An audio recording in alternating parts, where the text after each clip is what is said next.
Well, good morning. It's good to see you and to know that you have joined me today. We are just a few more days until Christmas, and the excitement is building, and maybe a bit of anxiousness as well. I don't know how many of you have put up a Christmas tree or decorated for the season. I understand that live Christmas trees have been the thing this year.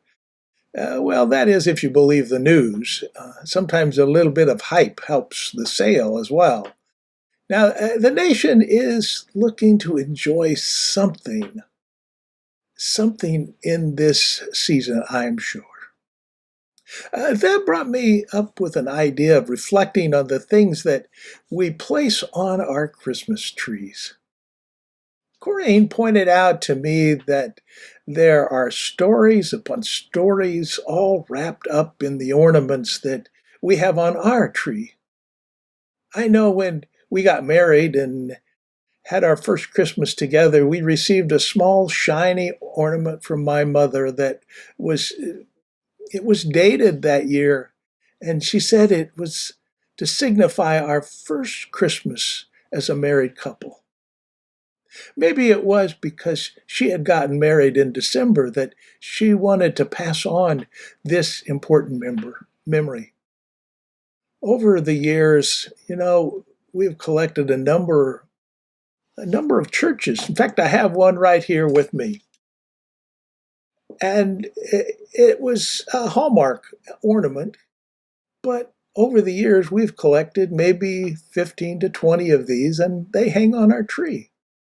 And I believe that if you put a, a light bulb in it from the string of lights, the windows will shine. Now, I didn't hook it up this morning, but it reminds me of many things. It always tells me of the different communities of faith that share the Christmas message, each unique, and yet hold the gift of God as a common element that, we all love. Then there is the ceramic angel that seems to always find its way to the Christmas tree. This one, made out of ceramic, came to us, I believe, from my mother, or it could have been my wife. I can't remember which. That's the way things are. Maybe I should make up some big tale, but not really.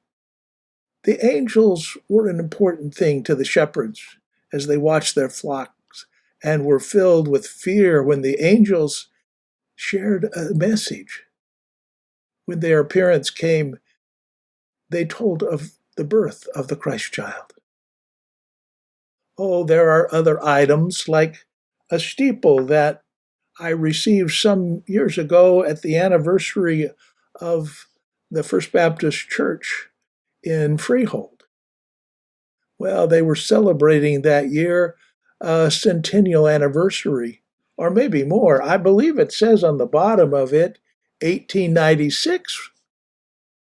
Well, this simple steeple was given each one to the congregation. A handyman and craftsman had put them all together and said, hang it on your tree and remember how God has blessed you and brought to you a message of love and hope and peace for all. I don't know what you put on your Christmas tree. Maybe it is a simple string of popcorn and berries that remind you of a time your grandmother or grandfather shared their Christmas memories. I have one or more such stories, like the time when they came home after a Christmas Eve service and found that all the gifts under the tree had been stolen, even the family Bible, with the exception of the pages that recorded the birth and the passing of family members that had been torn out and left on the dining room table. But there was more joyous notes there as well. There was always fresh bread. My grandmother knew how to make bread, and it was so delicious. Well, she cooked it on a stove that, Well, she used cow chips. She said they held an even temperature that way. Well, she certainly was in the ranch country of Nebraska. There was cookies and chocolate candy and ham balls and turkey and lemon pie and a birthday cake, since my sister always has a birthday in December, December 22nd, I believe. That's my memory failing me a little bit. Gee, she's going to be 75 this holiday season. Happy birthday, sister. Oh, the memories of Christmas continue. When you get a card with a handmade decoration and you put it up another and another and another and remember where they came from and who made them, like this one, it's unique. It's beautiful. As a young boy, I remember the journey to the sandhills of Nebraska, generally during a snowstorm, either going or coming. The homestead of my grandfather was always warm around the wood fireplace and the stove. And though early in the fall, it was a place that we were not accustomed to, for there's no indoor plumbing. They had a small round tub that we had to use for a bathtub and to clean up to go to the services. It was okay. It was cold on the fringes of the house because there was no central air and no central heating system.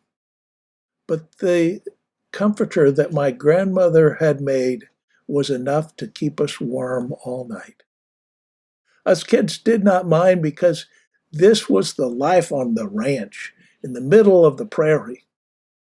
On a cold winter night, you could look up if the clouds were gone and see millions of stars and wonder what it must have been like for the shepherds when they looked up in heaven and saw the angels come.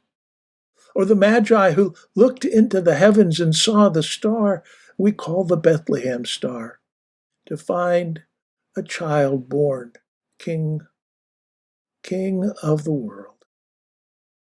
Yes, there in a stable.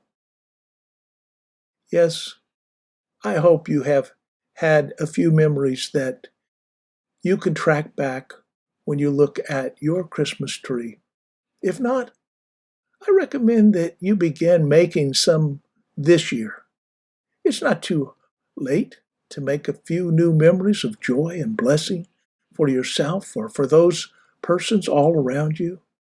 This pandemic have affected our spirits so deeply, understandably so. But tap on to the songs of the angel.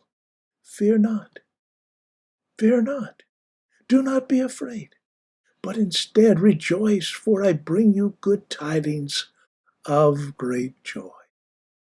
That is the joy that we have. We find it with friends. We find it with family. We find it as we gather around and share the blessings that God has given. God gave us such memories when He sent Jesus Christ to us. The stories around His birth are dynamic and they're exciting. They become enjoyable elements of our life, unique, and even then, they had been foretold through the Old Testament prophecy. May we remember this gift most of all in our Christmas celebration this year. I pray that they will touch your life with significant meaning. For unto us is born. His name will be called Emmanuel, God with us. That's the promise of God. He is still present with us today. Have a good day. God bless you.